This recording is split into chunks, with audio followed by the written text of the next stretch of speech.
ṣẹ́rí ńgbà míì èèyàn á ní talent èèyàn ní mọ̀ pé òun ní talent àwọn kan ló máa bá yẹ discover talent ẹ pé ẹni dẹ́ ní talent o fẹ́ bá Ògúndé ṣe competition ẹ bá Bàtàlá ńgbà yẹn àbí àwọn ọ̀gá Bello ńgbà yẹn àbí àwọn ọ̀gá ọlọ́gàlọ́gà tó lúkálùkù ń rí ìgbà fẹ́ bá wọn ṣe competition o wá pẹ̀lú àrà ọ̀tọ̀ olùfẹ́ make impact ó ń tanra ẹ̀ tún bá tẹ bá ní mo nífẹ̀ẹ́ obìnrin fine mi ṣáá ní nífẹ̀ẹ́ obìnrin nígbà tí mi gọ̀ ọkùnrin tó bá tẹ̀ lóhùn nífẹ̀ẹ́ obìnrin gan ẹ lọ check ẹ̀ bóyá nǹkan kan dà láàmú torí sentiment wà ní iṣẹ́ wa gan to be sincere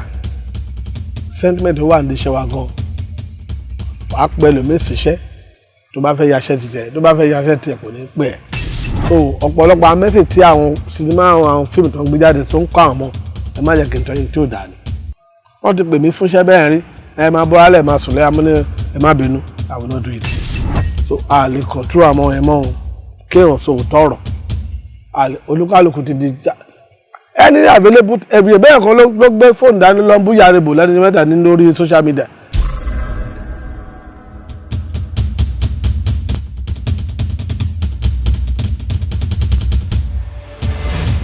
orúkọ mi ni Yemi Ayébọ̀ tí gbogbo èèyàn mọ̀ sí Yemi My Lover. mo jẹ́ ọmọ bíbí ìlú Ìkọ̀yà lókìtìpupa ìlú àná ń pè ní Ìkàlẹ̀ ní Ondo State. ó ka primary school ní ìlú mi ní Ìkọ̀yà lókìtìpupa. then after mo wá sí Èkó ó tẹ̀lé ẹ̀gbọ́n mi kan wá síkò later wọ́n fi mí sí ọgbà mechanic ó kọ́ṣẹ́ mechanic ó kú kí n ṣe freedom ní àwọn freedom káàkiri ìgbà ẹ̀gbọ́n mi kan jẹ́ ẹ̀gbọ́n mi kan Dayọ̀ Ayébọ̀ ó fẹ́ lọ sí Amẹ́ríkà sọmọdé kiri ńgbà yẹn wọ́n sọ̀rọ̀ 1983 mo wá sìn wọ́n mo ní àǹfààní láti sìn wọ́n dé airport ó dẹ̀ jẹ́ tí ó máa ń ràn mí lọ́wọ́ nígbà tí mo ṣe ń kọ́ṣẹ́ yẹn tó máa ń support mi lówó oúnjẹ so mo wá bẹ̀ sí ń di aṣọ ẹ̀ mo ṣáà ń ké pé mo fẹ́ tẹ̀lé lọ sí Amẹ́ríkà so wá sọ fún mi pé mi ò lè lọ sí Amẹ́ríkà pé tí ó bá kàwé ò lè lọ sí Amẹ́ríkà pé mi ò kàwé so ọ̀rọ̀ ẹni mo wá gbọ́ ló jẹ́ ẹ̀dùn ọkàn fún mi pé so ẹni tó bá kàwé ń sìn kò lè lọ sí Amẹ́ríkà kò lè travel out alẹ́ ọjọ́ yẹn ni mo pinnu láti fi iṣẹ́ mechanic sílẹ̀ pé mo gbọ́dọ̀ padà sí school so mo wá lọ ṣàwó jọ mo bẹ̀rẹ̀ sí ní ta ọjà go slow so I turned myself to a hawker in the street of Lagos láti lè rọra mi lọ sí secondary school mo lọ sí Methodist Bible School Lagos Island. Lẹ́yìn yẹn gbogbo àyẹn náà mo ti ń tẹ̀lé àwọn tíátà káàkiri pé iṣẹ́ tíátà ó jẹ́ iṣẹ́ kan tó pé ó dọ́gbọ́n ní agídí lọ́pọ̀lọpọ̀ kì í fẹ́ orogún tẹ́ bá ti ń ṣe kò fẹ́ kẹ́ mú nǹkan mi mọ́ mo ṣáà gbìyànjú after that mo lọ sí iléèwé àdáni kan tí wọ́n pè ní Ọládípọ̀ Institute of Leadership Training fún bí ọdún kan àbọ̀ but tíátà yẹn ti ń gbòmí gbọ̀n gbà yẹn ó yẹ kí n ṣe bí ọdún méjì ń bẹ̀ so mi ò ṣe tán so mo táìmù yẹn mo ti bẹ̀ sí mo kọ́ ń tẹ̀lé àwọn ajírébi gbà yẹn Gódógbà àti ajírébi gbà yẹn wọ́n jẹ́ Yẹ̀rì superb organization ìgbà tí wọ́n wá jà tí wọ́n túká gbogbo àwa ọmọ tí à ń kọ́ṣẹ́ lọ́dọ̀ ní abẹ́ wọn náà lókàlùkù náà fọ́ká so mo lọ sí ọ̀dọ̀ Lanre Love wọ́n pè ní Lanre Love wọ́n tún pè ní Lion Power ó ti kú báyìí so later mo ṣẹ̀ wá bára mi lọ́dọ̀ Balógun theatre group ọkọ Madam Ṣàjẹ́ so ìgbà mo ti ṣetán tí mo fi dá dúró fún ara mi gbogbo time yẹn it was around ending of 80s. Home video ti bẹ̀rẹ̀ sí shoot movie home video báyìí so ní early 90 bí 92 èmi náà darapọ̀ mọ́ mo ṣiṣẹ́ kan gbà mo ti ṣetán lọ́dọ̀ ọ̀gá Balógun gbà yẹn mo shoot fíìmù kan tí a kàn fi ṣeré ọwọ́ ládùúgbò àpè àkọọ́lẹ̀ ní Bísí My Dear. So later mo ṣe wá ṣe Súnmisọ́lá yẹn gangan ló wá jẹ́ bí foundation fún Yemi My Lover. Today after tí mo ṣe Súnmisọ́lá tán la ṣe wá ṣe Yemi My Lover ní between 93-94.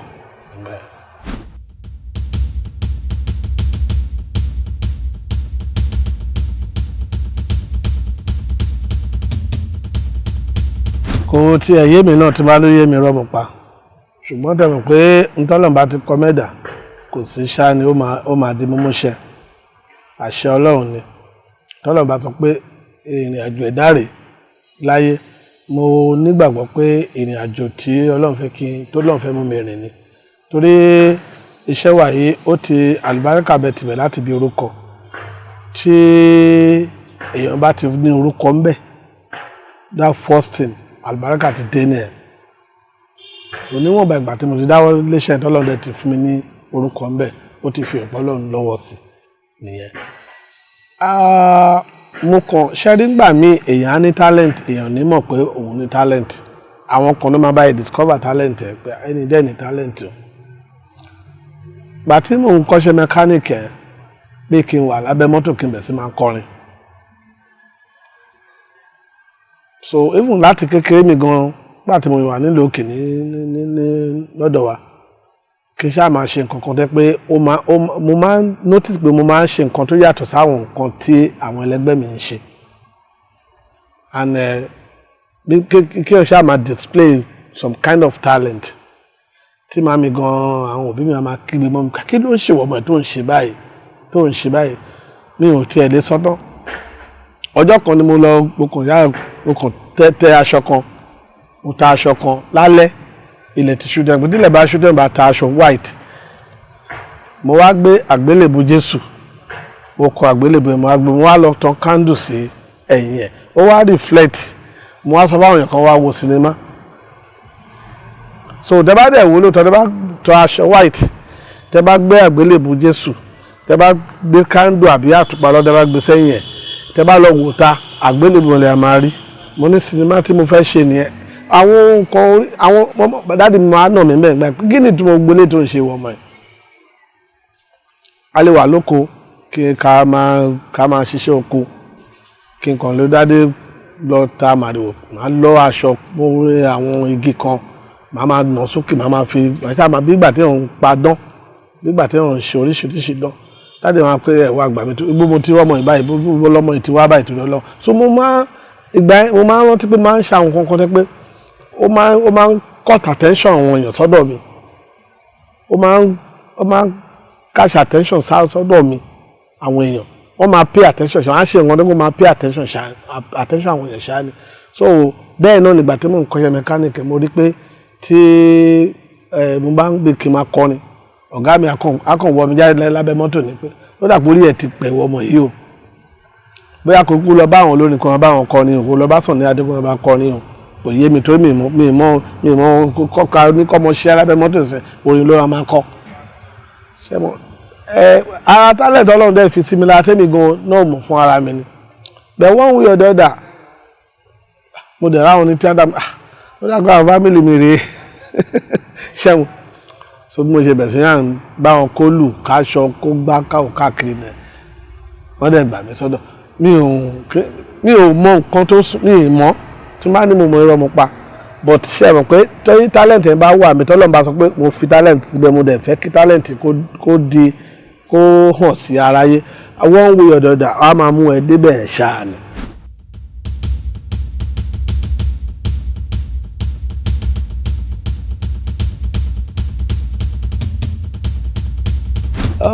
ṣárí adùn ṣe ibi tọ́lọ́run lọ́wọ́ sí aṣòro ṣe ibi tọ́lọ́run lọ́wọ́ sí ni tọ́lọ́run bá ti lọ́wọ́ sí nǹkan kan ṣárí tíátà nígbà tí mo máa wọ tíátà tíátà ń gbà yẹn ẹni bá láyà kó wá wọ̀ ni o ẹni bá láyà kó wá wọ̀ ni bẹ́ẹ̀ bá wo gbogbo àwọn lọ́gà wa tó lókàlùkù ti make orúkọ wọ́n ti ní very solid foundation olúkálùkù ti build identity fún ara ẹ̀ láti lè mọ̀ pé ẹni báyìí rè Ògúndé rè bàbá Sàlá rè Bello rè Jídé Kòsọ́kọ́ rè àwọn aṣọ pẹpẹ rè just to mention a few olúkálùkù wọn ti mọ ipa tó ń pẹ́ ti mọ style so for you to come to their maze and you want to make an impact you need to do something that is different something that is unique that will be so you will be able to create an identity for yourself tẹ́ bá wá rí Yemi My Lover tí mo bẹ̀ sí ń ṣe nǹkan tó yàtọ̀ sí you want to make a positive impact then o gbúdọ̀ ṣe nǹkan tó yàtọ̀ sí tó ti táwọn nǹkan tó ti mọ̀ ńlẹ̀ tó kọ́ lè pay attention sí ẹ̀ o fẹ́ bá Ògúndé ṣe competition ẹ bá bàtà láńgbà ẹ àbí àwọn ọ̀gá Bello ńgbà ẹ àbí àwọn ọ̀gá ọlọ́gàlọ́gà tó lúkálùkù ń rí ìgbà fẹ́ bá wọn ṣe competition o wá pẹ̀lú àrà ọ̀tọ̀ o ló fẹ́ make impact o ń tanra ẹ̀ so and kò dẹ́ ṣe agbára mi náà ara talent Ọlọ́run fún mi náà ni pé go and use this talent in a unique way that tó máa different nǹkan tó bá ń lẹ̀ so that it will be quickly known and that's what I did nígbà tí Ọlọ́run dẹ́ bá mi fàṣẹ sí ẹ wá rí Yemi My Lover tó ń fò tó ń ṣe oríṣiríṣi tó ń kọrin I brought so many ideas so many new things into the Nigeria movie industry and I thank God Ọlọ́run dẹ́ bá mi fàṣẹ sí èmi kọ́ mo ṣe Ọlọ́run ló bá mi ṣe torí ẹ̀ bá ti ń ṣe tó bá ti ń júṣe fún Ọlọ́run ni ó wọ Ọlọ́run ni o àìmọye ẹlòmíì tó gbìyànjú ṣíṣe dẹ́gbẹ́ òfò ló já sí but I thank God pé Ọlọ́run bá mi fàṣẹ sí gbogbo ẹ̀ ó dẹ̀ dùn láàrin I was able to make myself known I was able to create an identity for myself and people up to today people know pa tó bá ti rí Yemi My Lover iṣẹ́ rẹ̀ lóòótọ́ mo mú ọwọ́ dáàdì wa kọ́lọ̀bá àfọ̀rúnkẹ́ wọn kọ́lọ̀bá àfọ̀rúnkẹ́ wọn Adéyẹmí Afọláyan Adélove torí mo like his style of movie gbà ẹ̀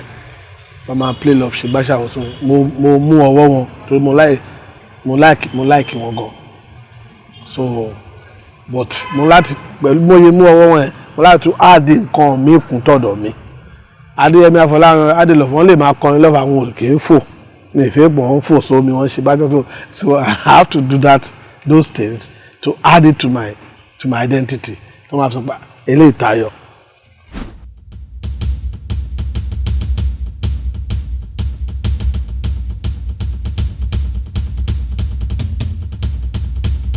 Ọlọ́run fẹ́ràn aráyé tó gẹ́gẹ́ tó àbí Ọlọ́run fẹ́ràn aráyé tó gẹ́gẹ́ bẹ́ẹ̀ tó fi fún ọmọ ẹ̀ kan ṣoṣo tó fi fún wa ìfẹ́ nìyẹn ó mú ọmọ ẹ̀ kan ṣoṣo ó fi fún aráyé ó mọ̀ kán máa pa ó nífẹ̀ẹ́ ìfẹ́ nìyẹn ìfẹ́ là kọjá òfin gbogbo òfin mẹ́wàá tó wà ní Bible ìwọ kò gbúdọ̀ jalè tó bá nífẹ̀ẹ́ ọmọlàkejì ò ní kó lẹ́rù ìwọ kò gbúdọ̀ ṣe àgbèrè tó bá nífẹ̀ẹ́ ọmọlàkejì ò ní gbàyàwó ò ní báyàwó tó bá ò ní ṣe oríṣiríṣi nǹkan tí wọ́n kà síbẹ̀ tó bá tífẹ̀ bá ti wà so ìfẹ́ yẹn náà ló kó gbogbo òfin ẹ̀ já. So if I now decided to pick love as my logo mo believe pé mo ṣe wà nílànà Ọlọ́run tí tẹ́ bá ní mo nífẹ̀ẹ́ obìnrin fine mi ṣáá ní nífẹ̀ẹ́ obìnrin nígbà tí mi gọ̀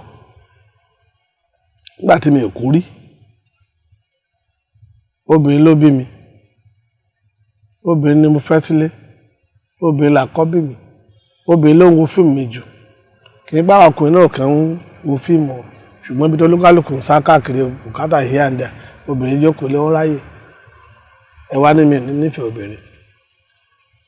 ọkùnrin tó bá tẹ̀ lóhùn nífẹ̀ẹ́ obìnrin gan ẹ lọ chẹ́ẹ̀kì bóyá nǹkan kan dà láàmú.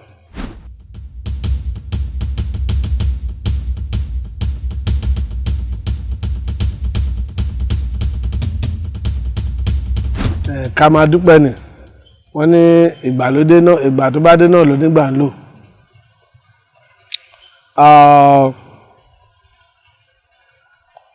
ayé analog àti ayé digital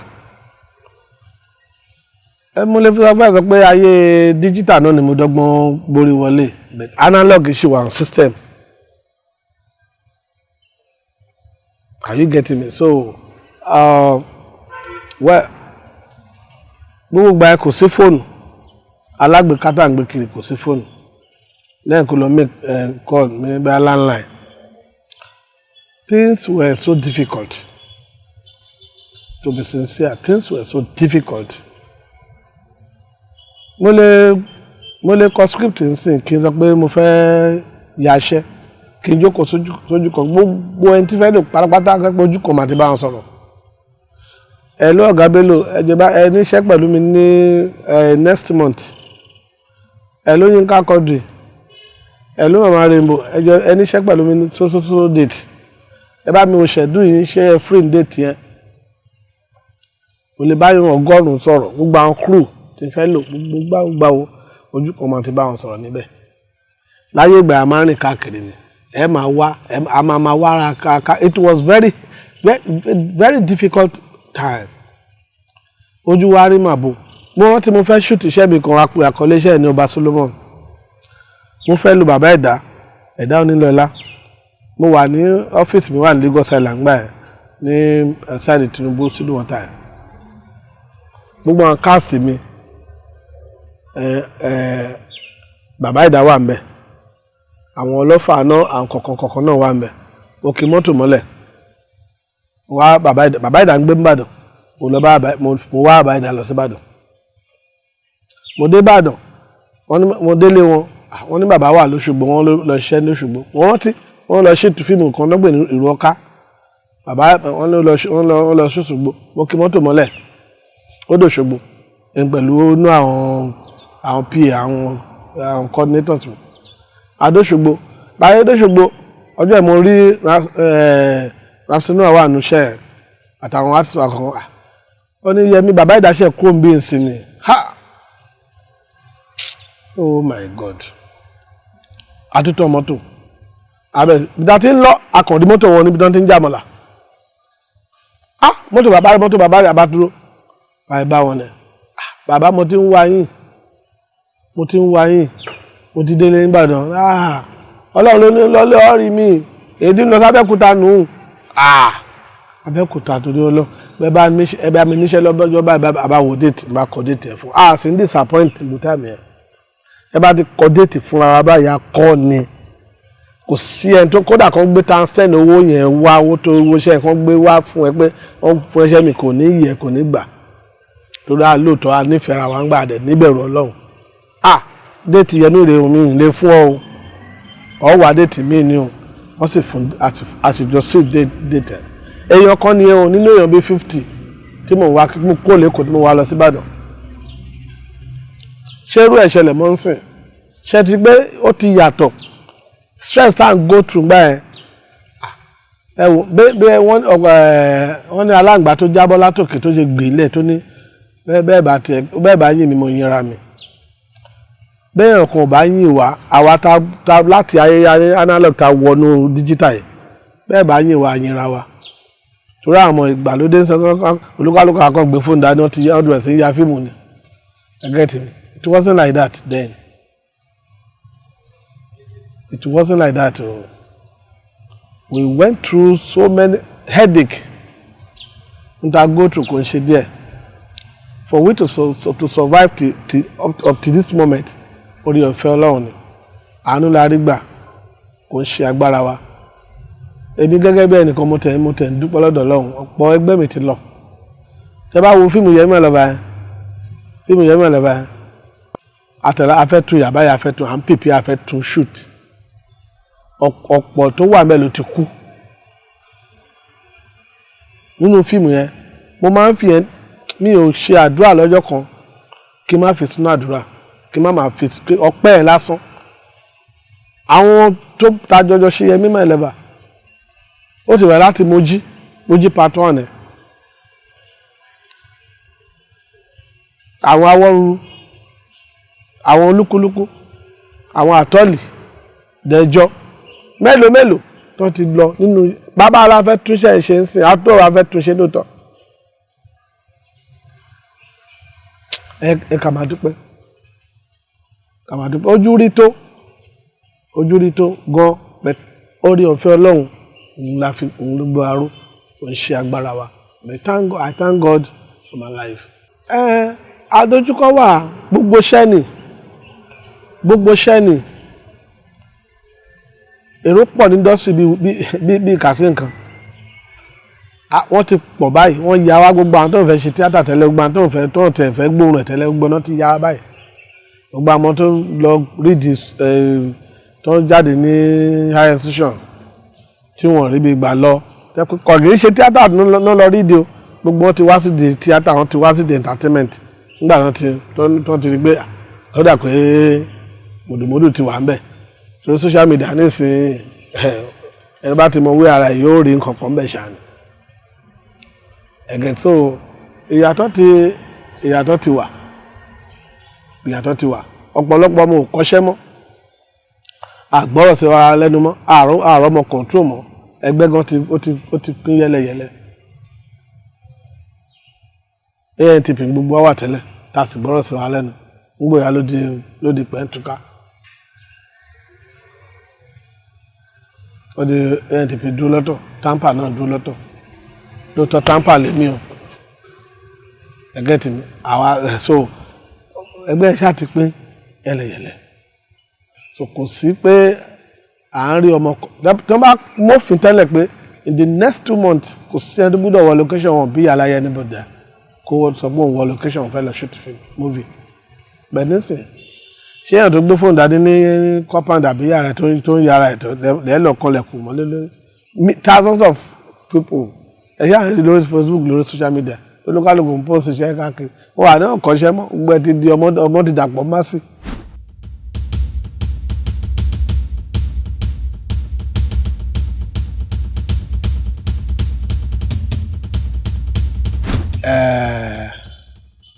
Ṣe rí ìbéèrè yẹn kò sí tó ń jẹ́ gbogbo iṣẹ́ náà máa ń lo fọ́mà fún kò ń ṣe bí ti tíátà ẹ̀bá ẹ̀ máa gbọ́ former governor former senator former lawyer kìnnì kan former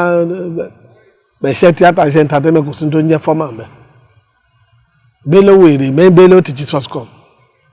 Yemi My Lover will remain Yemi My Lover till Jesus come. Tẹ́ bá ní ẹ rojú èèyàn kan ní sáà kan ó lè jẹ́ for one reason or the other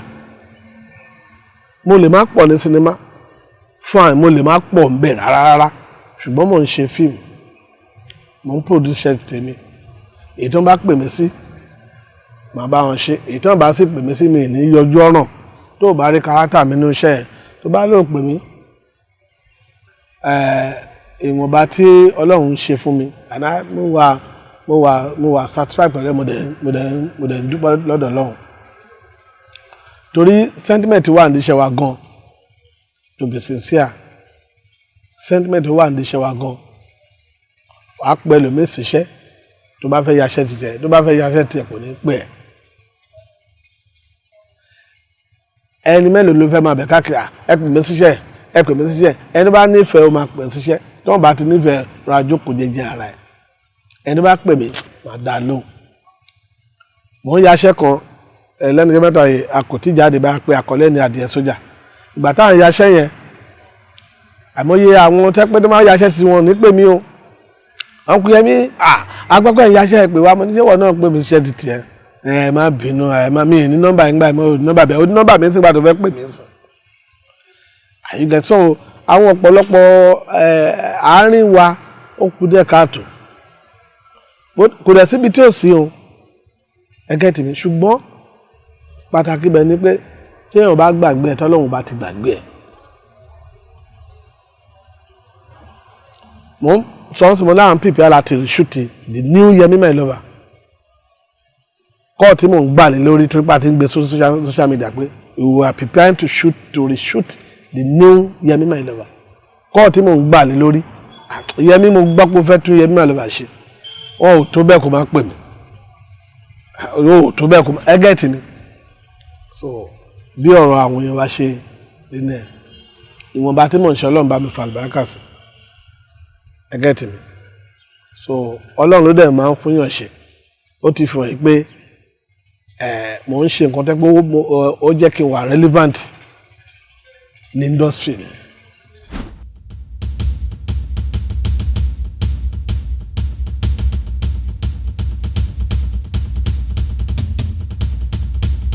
Èèyàn kan béèrè lọ́wọ́ mi lẹ́nu ọjọ́ mẹ́ta pé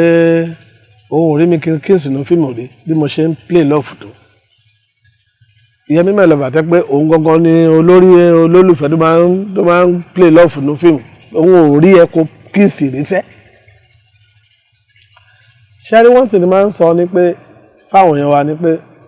we have a culture. A ní culture tí a dẹ̀ gbọ́dọ̀ protect. A ní culture tá a gbọ́dọ̀ jẹ́ kó bàjẹ́. Culture Yorùbá yàtọ̀ sí culture Hausa. Bẹ́ẹ̀ náà ti di culture Yorùbá ó yàtọ̀ sí culture America bíi ti àwọn èèyàn tó wà ní Europe. When you now brought the European culture or the American culture mixing with your culture, that is the result. That is the result. Bí mo ṣe ń play love tó hardly lè máa fi rí mi tí máa rọ pé mo ń ṣe alẹ́ nù fíìmù. Because it doesn't, the message you are passing to the society is very important. Especially the growing up children. Àmọ́ tó ṣe ń dàgbà dọ́là náà wo fíìmù jù. Message tó bá ti bá mọ́lẹ̀ tó bá ti ń kọ sórí báyìí. The first thing tó máa ń wá sí máa dèmí nẹ̀ pé message wo ló fẹ́ pass sí society, kí ló fẹ́ kọ́ wọn. Ṣẹ́kọ̀ọ́ tó da ni àbí ètò ìdálẹ́dà kejì ló fẹ́ kọ́ àmọ́ yìí. Rántí ìwọ náà bímọ. Ọ̀pọ̀lọpọ̀ àwọn iṣẹ́ tí wọ́n bá ń ṣò ní orí ti kìíní gbà mí nígbà tí pé ó ti fẹ́ máa bọ́ sí nǹkan tí mi ò like. Má sọ fún àwọn ọmọ mi kan wọlé lọ ni àbí kí n change sí station mi. Ẹjọ́ mẹ́rin la fẹ́. Nigeria movie industry is a free industry. It's a free market. We have a free market. Ẹ̀fọ́ ìlẹ́fọ̀ láwo dàlàfẹ́lẹ́ lẹ́yìn pé wọn bá tó bá lè ṣe ayé àdì tẹ̀sán pé ẹni yóò dẹ̀ ṣe fíìmù jákujàku o. Àwọn tó mọ Yemi My Lover bí mo ṣe ń kọ́ ìfẹ́ tó mo ṣe ń ṣe eré ìfẹ́ tó wọn kò ń ṣíralẹ̀ kò ń kó máa tẹra kó máa ṣe kó máa gbọ́n mi ò ní ṣe torí mi náà láwọn ọmọ nílé mi dẹ̀ fẹ́ kọ́kọ́. So ọ̀pọ̀lọpọ̀ amẹ́sì tí àwọn sinimá àwọn fíìmù tó ń gbé jáde tó ń kọ́ àwọn ọmọ ẹ má jẹ́ kí n tọ́ yín tí ò dáa ni. Ọ̀pọ̀lọpọ̀ tí ò dáa bẹ́ẹ̀ la dẹ̀ rí àwọn tẹ́gbẹ́ wọn ṣe good story nínú wọn. Wọ́n ti pè mí fúnṣẹ́ bẹ́ẹ̀ rí ẹ máa bọ́ alẹ́ máa sùn lẹ́yìn amúnẹ́ ẹ má bínú I will not do it. I'm sorry kì í ṣe èpìtì gbéraga I will not do it. Ẹ bọ́ra mo ní ìbọ́ra dandan ni kí n bọ́ra ni ẹ jẹ́ wọ́ singlet ẹ lè wọ́ singlet ẹ jẹ́ máa lọlé. Lórí orúkọ tí wọ́n fi 20 ọdún 30 ọdún build tẹ́ ẹ̀ bá tọ́jú ẹ̀ dáadáa náà ìṣẹ́jú kan á sì bàjẹ́ ló máa bá a lórúkọ jẹ́. So tíátà ti di àmúlùmọ́là so a lè control àwọn ẹ̀mọ́ òun kéèyàn so tọrọ olúkálùkù ti di ẹni available ẹ̀bí ẹ̀ bẹ́ẹ̀ kan ló gbé fóònù dání lọ ń bú yàrá ìbò lẹ́ni mẹ́ta ní lórí social media. Ṣé ó gbé cameraman ni ìbọn kan gbé fóònù ẹ̀dá ní yàrá ẹni kò sí náà ń dánwò tó ń sìn. Tó dẹ̀ ṣàṣe má ṣe tẹ́gbọ́n tó ṣe okùn dẹ́ ká tó dẹ̀ ń kọ́ rẹ̀ tẹ̀ ó dẹ̀ ń búyà rainbow. Ṣé ẹ gbé wèrè kó ti dàpọ̀ má síwín? Ṣé ẹ gbé àti kó wèrè mọ́ra wa? Kí n láàlá kí n wá bọ́ síta ń sìn mí mo rú ẹ̀ṣẹ̀ tí Bello fẹ́ ṣẹ̀ mí tí màá bọ́ social media tí màá lọ pé Bello orí ẹ̀ṣẹ̀ gíní kan. Ayé pé mi ò ní làákàyè dẹ àjọ ríra mo bá ṣe lè ríra mo máa lọ bọ́ọ̀gà Bello ọ̀gá ẹ̀ṣẹ̀ mi bá lè ṣe wá ṣe bẹ́ẹ̀ ọ̀gá máa àásọ nítùbínúbí láàrin kì í ṣe pé kí wọ́n gbé fóònù mọ́lẹ̀ kí wọ́n máa kán bá lè hàn pé kí àtẹ̀bádẹ̀wẹ̀ tá à ń sọ yìí kò ń ṣe ní tíátà bẹ́ẹ̀ ni kò ń ṣe ní tíátà stand-up comedian náà ń pè ó ń bú yàrá dẹ́ pé last born ẹ̀gàn fẹ́ ó jù lọ.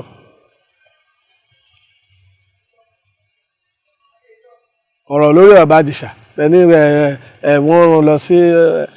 gbà tó wá tó sẹ́ńtẹ̀nsì lọ sẹ́wọ̀n ló ṣẹ̀ṣẹ̀ wá tó wá bọ́tà ó tún sọ̀rọ̀ yẹn ẹ̀tún wọn lọ sẹ́wọ̀n ṣe rántí pé Ọlọ́run lágbára lọ́pọ̀lọpọ̀ wọ́n ti rán èèyàn kan lọ sẹ́wọ̀n nílùú Ìrí tó gbọ́dọ̀ àwọn dájọ́ kú fún tó pàpà á jẹ ààrẹ o so downfall of a man is not the end of his life. Baba Ijesa may come out today and become tá di àpòwáwò fàráyé lọ́la mi wish bad mi ìdẹ̀m sọ pé tó ṣe gbogbo tó pamọ́ ojú Ọlọ́run ló tó àwọn òsì ń bẹ̀ wọ́n ràpọ̀ ara wọn ni o wọ́n ṣe bá ń ṣàwọ́ ni o àwọn ẹ̀yin lẹ́mọ́ tẹ pa lálẹ́ tẹ ṣe lára bẹ̀ wọ́n táwọn tí mo sọ ni pé tẹ́nìtì bá tẹ̀ wá ṣẹlẹ̀ láàrin ara wa a sì lè pera wa gbogbo àjìnà síra lórí fóònù àjìnà síra wa bí mi bá ní fóònù ẹlẹgbẹ́ mi kan sìn lọ́ńdà wọn náà àti bá ti gbé sórí gúrùpù ẹjọ́ ẹgbẹ́ onídẹ̀ẹ́ni fóònù ẹ̀ báyìí ó dọ̀ yọ̀ọ́ dàbẹ́jọ́ kan ní mo wà lọ́dọ̀ Pasuma tí mo fẹ́ ṣe lọ́ńṣẹ̀ fíìmù mi kan Pasuma náà ó ní mi ò pọ́ Lámìdé mo ní mo pè é mo ní mi ní nọ́mbà ìpè bẹ́ẹ̀ mo wíṣì kó wá síbi ìkíní ọ̀nà ọ̀bọ̀n ó fi ẹ́ kọrin pé ṣé mo jọ Yemi My Lover ni mo ní mi ní nọ́mbà Pasuma bàbá mi pọ̀ Lámìdé lẹ́sẹ̀kẹsẹ̀ mẹ́rin ló ti pè Ọlámìdé èèyàn kan wà ń bí o ó ń wá o ó tẹ̀ ń bá ṣeré gbà ó ń fọlọ́pàá wá ẹni nǹkan kan pé ìyáńdà ẹ̀gbọ́n mi ta mo ṣe mi ṣe anybody ó ta ló forúkọ ẹ̀kọ́ ni tó compensate tó tẹ̀ béèrè tó bá àwọn Yemi My Lover ni ó ní mo kú ó ní mo dẹ̀ ń wá wọn gbà tó fẹ́ ya fídíò yẹn o kíní kan ẹ bá ń gbé fóònù fún ọ ẹ̀gbọ́n mi ṣe wà pa ẹ̀gbọ́n mi ìgbà tá fẹ́ ya fídíò ẹ̀ mo dẹ̀ ń wá mo sọnù ni mo sọ Fọlámìdé bẹ́ẹ̀ mo ní ṣé mo sọnù ni mi ò sọnù ó fẹ́ wá mi nílùú ní Nàìjíríà láàrin under 1 hour wàá rí mi under 1 hour wàá rí mi so tí ní ìdí mi náà ni so ìwọ tó bá ní pé èèyàn kan ṣẹ̀ láàrin ara tí ó jẹ́ pé èyí tó máa fi wà lọ́dọ̀ láti ní pé kájọ settle láàrin ara wa jẹ́ pé the next ni pé kò lọ sí social media kò bẹ̀ sí ń sọ oríṣiríṣi ìdúrógbò tí gbogbo ẹ̀ ti di àmúlùmọ́lá ti di ìgbàlódé kò bẹ̀ sí ń sọ oríṣiríṣi so princess ó sì lè tọ màmá lọ a máa ń gan bá báyìí ó dẹ̀ dùn mí o ìyẹn pé kò wá gbé social media ìjọ kí ló dé achieve lórí nígbà tó gbé kílẹ̀ tó bẹ̀rẹ̀ sí ṣe pé ta ló pàdé fún kò sẹ́ni tó pàdé fún ọkàn wọ́n yín mú lé lórí ni pé wọ́n fọ́sọ́yọ̀ ló ń bá ẹja bẹ́ẹ̀ ni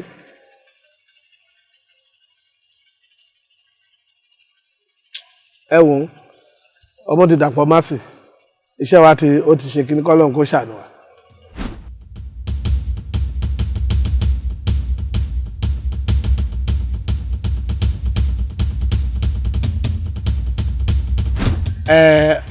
Olórin kan ló kọrin ó ní bí nǹkan ò bá lè wọ náà lè nǹkan fún ara ẹ̀ bí nǹkan ò bá lè wọ náà lè nǹkan fún ara ẹ̀ bọ́ọ̀ bá pẹ̀ síṣẹ́ wọ náà pera ẹ̀ síṣẹ́ must you wait till somebody call you pé go mama bàbá mo á pè síṣẹ́ must you wait till then ṣiṣẹ́ ẹ̀ lẹ́ báyìí nìsín wọ́n pe Yemi My Lover wọ́n pe Yemi My Lover Ọlọ́run mi ń bọ́ mi ò rìnrìn ìdọ̀tí Ọlọ́run mi ò dẹ̀ fi mí sílẹ̀ pákéjì ara ẹ̀ má jẹ́ kéèyàn kan rí pákéjì ara ẹ̀ fún ẹ pákéjì ara ẹ̀ my brother don't wait till somebody will come and arrange your life for you pákéjì ara ẹ̀ must you wait till somebody to come and ẹ máa bọ̀. Ẹ wo Bello báyìí ní kí n fi ti Bello ṣe àpẹẹrẹ ọgá bí ó bá jáde lé lóṣù kó ń jẹ ó mu ẹ wọ́n náà pákéjì ara ẹ̀ mọ̀ sí wẹ́tì kékeré orin kó jókòó ní ọ̀kan pé ẹ̀ẹ̀kan pè mí síṣẹ́ bó bá pẹ̀ síṣẹ́ wọn náà pèrè àìṣiṣẹ́ ẹ̀ lẹ̀ sáàmọ̀ yìí àmọ́ ilẹ̀ ń dóde àmọ́ tó ń lépo lójú yìí sáàmọ̀ àmọ́ kọ́nàkọ́nà tó kún ní indọ́sítì wa lẹ̀ ń dóde tó ń lépo lójú wọn lépo lójú o. They are very wicked people. Set of people. Very wicked. Tẹ́bádé location kan nígbà kan ní wọ́n máa kúnlẹ̀ kí ọ̀gá káàbọ̀sà ẹgbẹ̀rún kìíní kan níṣẹ́ bá dé lókè olúkálùkù wà ọ̀nà their own ni o respect ẹ̀ ó ti ń depreciate ó ti ń dínkù ó ti ń fade ṣáà lẹ́fẹ̀ẹ́ dóde àwọn tẹ́gbẹ́ gbogbo tó ń gbé tòkòtì sí bàrádì tó ń tẹ́gbẹ́ gbogbo ó gbé fóònù dáadé odidi wákàtí kan dáa lóhùn wọ́n ti tẹ́ pẹ́pẹ́pẹ́pẹ́ tó ní tẹ fóònù lọ ẹgbẹ́ kan pé ẹ wò bọ́n bá pè ẹ́ òun náà pèrà ẹ̀ má dúró dé èèyàn kan pé ó fẹ́ pè ẹ́ my brother ẹ sọ nǹkan lẹ́ẹ̀kan ẹni ẹ fi bẹ́ẹ̀ rí mi fún mi gbẹ́ èyí tó bá pè mí nì tó bá pè mí mo ń pera mi mo ń dọ́gbọ́n sọ́ra mi mo dẹ̀ fọ́ mi lọ́lọ́run lọ́wọ́ ọlọ́run dẹ̀ ń ṣàánú ọlọ́run dẹ̀ ń ṣàtìlẹ́yìn fún mi àwọn gan máa ń rí mi ẹ̀gbọ́n ìyá wọn fi bẹ́ẹ̀ yàṣẹ́ rẹ̀ pẹ̀tẹ̀kẹ̀ and they is looking fine are you getting me so ọpọlọ ni o èèyàn gbọ́dọ̀ fi orí pípé ṣe o tó bá ti fọpọlọ ṣe ọlọ́mọ ayẹ kí òun tàfà lọ́jọ́ alẹ́ o ọjọ́ alẹ́ ló dẹ̀ burú jù so kò ní bàjẹ́ fọjọ́ alẹ́ wa lágbára lọ́hùn àdúrà tàgbà dẹ ọjọ́ alẹ́ wa á dùn wá lárinrin ju àárọ̀ lọ torí yẹn ló dáa jù tẹ bá gbin igi mágò sí abẹ́ gbingi ọsàn ẹ rí pé ọjọ́ yẹn kọ́ ló máa bẹ̀ sí ń so ẹ bẹ̀ sí máa bomi rẹ́ kẹtọ́ yẹ kó wá dàgbà dáadáa tó bá dàgbà nǹkan tó máa ṣe fún yín pọ̀ ẹ jókòó sábẹ́ á provide ìbòjì fún yín ẹ tún jẹ èso ẹ̀ òwe ni fẹ́ẹ̀ tó bá mọ̀ ìyẹn ni wọ́n pe ṣiṣẹ́ lẹ́ẹ̀sìn torí ọjọ́ alẹ́ torí retirement ẹ̀ òṣìṣẹ́ ìjọba kan tó ń ṣiṣẹ́ á ti máa prepare ọjọ́ retirement ẹ̀ lẹ́pẹ́ tí bá ń sáà ṣe báwo ìfẹ́ ṣe láì fún mi ẹ̀gẹ́ tì mí so ìwọ́n tó bá wà ẹni ìṣẹ́ tó bá wà máa ṣiṣẹ́ ọjọ́ ọ̀la alẹ́ tó fi ní tàràkà tó fi ní máa wojú èèyàn kan pé ẹran pè mí sí jẹ́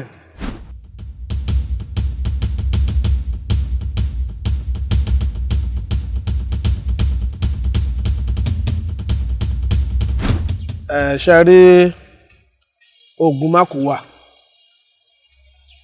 oògùn mákù ó wà ọ̀pọ̀lọpọ̀ ò mọ̀ oògùn mákù wà ṣé mo oògùn mákù máa wà sáyé lóògùn mákù máa wà sí ayé jókòó lọ́dún jẹ́jẹ́ jókòó lọ́dọ̀ bàbá God tó bá ti wá ọmọ kú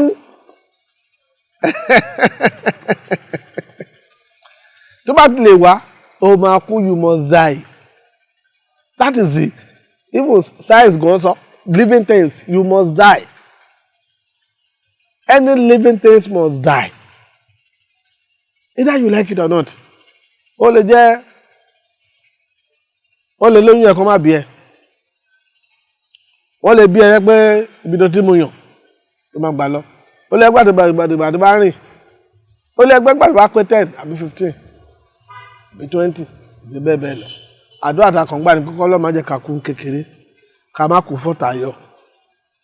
ká dàgbà ká dògbó ká gbé nǹkan dáadáa ṣe ó ní tíátà nìkan kọ́ ló ń kú o ìtú pé olórúkọ ni o thousands ń kú o worldwide o so ní tíátà nìkan kọ́ ló ń kú anybody bá ti wá sáyé must die kìnìún kan ní tíátà kan kú tó pa olórúkọ ni o bẹ́yàn bí ọlọ́run God forbid kí ázẹ́ nìkan ṣẹlẹ̀ níbi ń sìn bóyá èèyàn bíi 10 ló bá lọ tó ẹni tó lórúkọ kan bá wà ńbẹ̀ òun nìkan lẹ máa gbọ́ gbogbo àwọn tó kù wá ní lágbára bàbá ẹ pẹ̀lú àwọn kan ẹ ti get so torí orúkọ ni o orúkọ ni wàá gbà ládùúrà pé ọlọ́run ọba lọ́jọ́ ìní wá fún wa ní àlàáfíà tẹ̀lé gbogbo a ní rí ikú ọ̀dọ́ láàrin wa mọ́ láṣẹ Èdùmàrè láàrin àwọn òṣèré a ní rí ikú ọ̀dọ́ láàrin wa mọ́ ọlọ́run ọlọ́jọ́ náà dúró tì wá abáwa àwọn tí ó dẹ̀ ọlọ́run àbá tẹ́ wọn sí afẹ́fẹ́ rere torí pé kò kì í dùn mọ́ wa nínú pé a gbọ́ pé àwọn ẹlẹgbẹ́ wa kú ó jẹ́ nǹkan ìbànújẹ́ fún wa a fẹ́ ká máa dàgbà ká máa wọ bíi 90 plus 100 pàápàá ẹ wo bàbá Charles Olúmọ Sàgbákò wọ́n ti over 90 àwọn àdúrà àtàgbà ní kọ́lọ̀ tó bọ́ bá fún bàbá yẹn àlàáfíà tẹ̀lé gbogbo kán jẹun kán túbọ̀ jẹun dáadáa tó ń ṣe gbogbo wàhálà tó ń ṣe kán jẹ dáadáa àdúrà àtàgbà ní àfẹ́kù ọ̀dọ̀ ọlọ́run dẹ̀ bá dáwọ́ ẹ̀ dúró.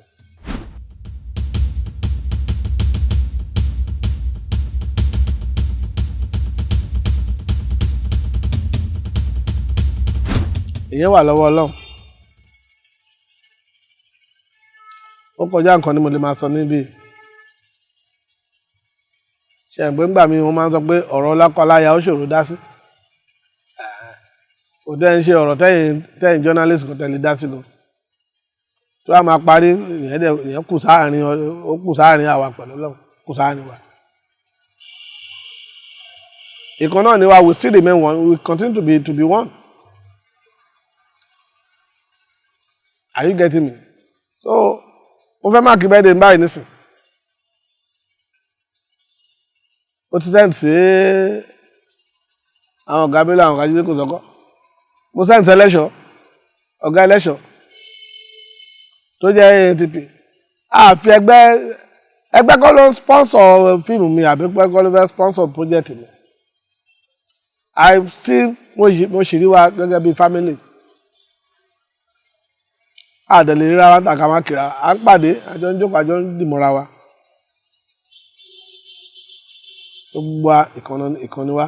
and we remain one till Jesus come.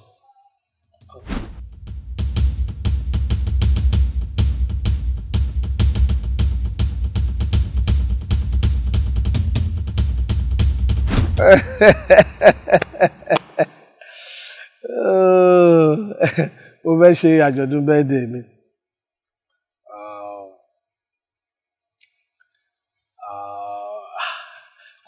mi ì tí fẹ́ bẹ̀rẹ̀ pẹ̀tẹ́kùn bẹ̀ mo ṣáà pé mo ti over 50 mi ò tí 60 bẹ̀ mo ti wà in between so mo fẹ́ ṣe àjọ̀dún birthday yẹn nǹkan kan fi dúnra wa nínú náà ni ọdún mọ́rin la fẹ́ lò láyé láà máa ìrònú gbogbo gbà ká tẹ̀ máa afẹ́ ṣe ká fi dúnra wa nínú náà ni ká fi kóra wa lẹ́nu jọ pé àwọn òṣèré ẹgbẹ́ pé àwọn fans ẹ̀ kan wá báyìí jó kan wá báyìí yọ̀ that's all so lágbára lọ́hùn gbogbo ẹ̀ ló ti ọ̀pọ̀ ọmọ September ní Yemi My Lover so ní oṣù September lágbára lọ́hùn on the 15 ní birthday but 16 la fẹ́ máàkì lágbára lọ́hùn so a fi àsìkò náà pé ẹ̀yin Yorùbá tòótọ́ ní kí ẹ wá bá wa jó kẹ wá bá wa yọ̀ kẹ wá ṣe red carpet fún wa so I'm now inviting you to be part of those people that will do the red carpet for us so kẹ wá bá jó kẹ wá bá yọ̀ náà ìkan náà ni wá we are family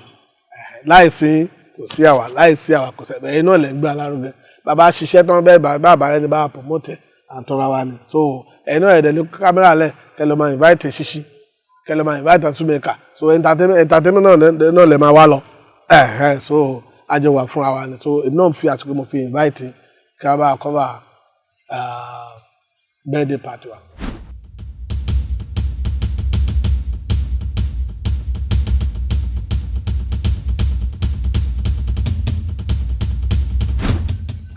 Ó ti bẹ̀ láti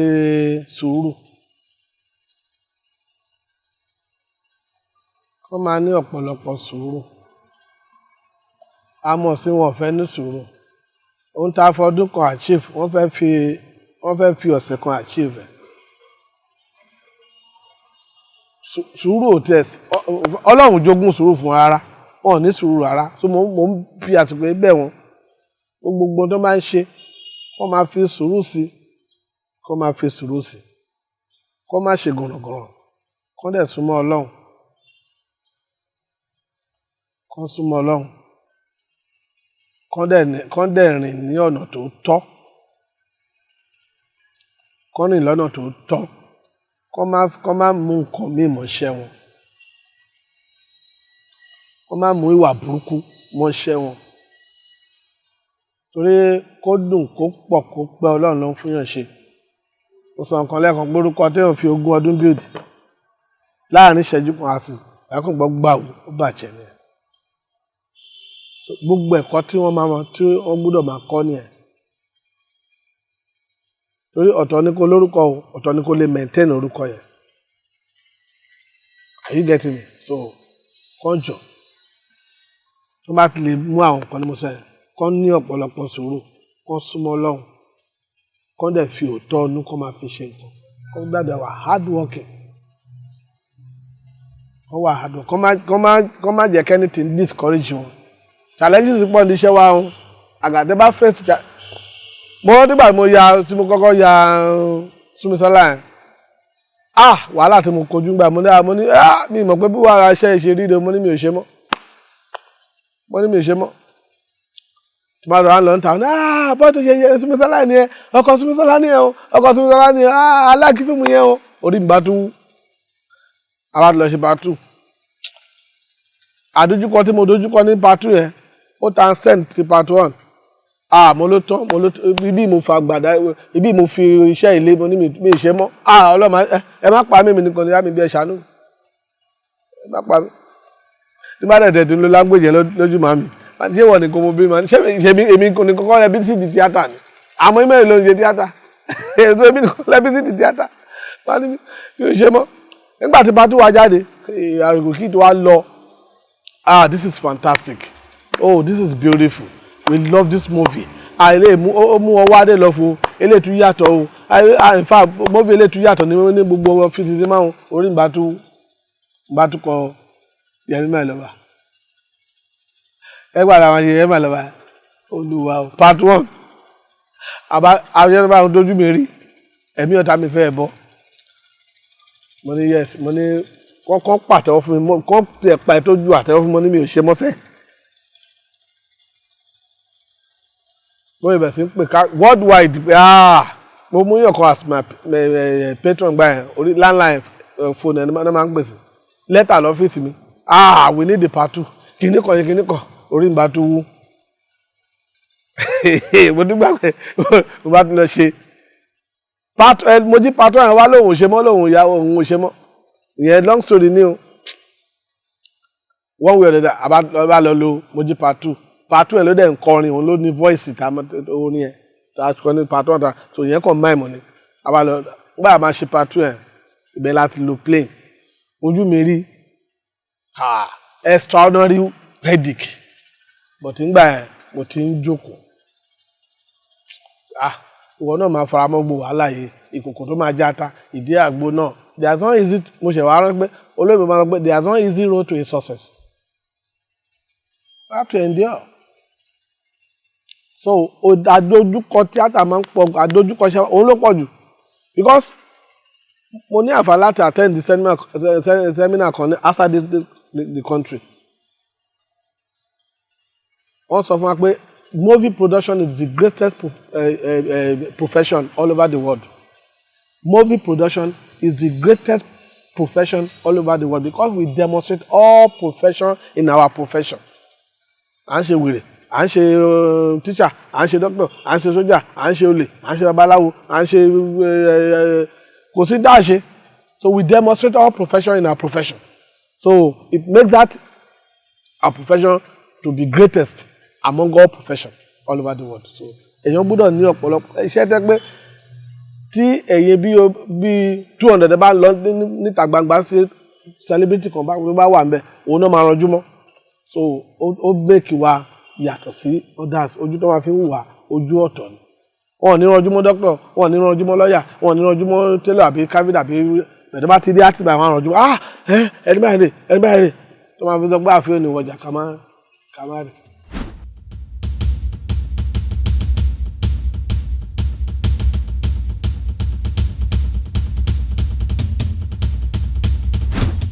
Wọ́n lè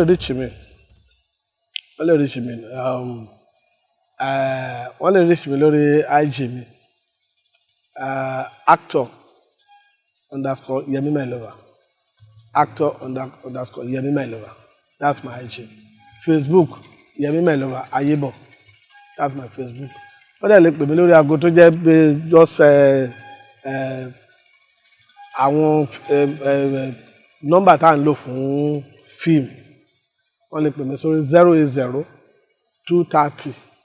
77 992 080 230 77992.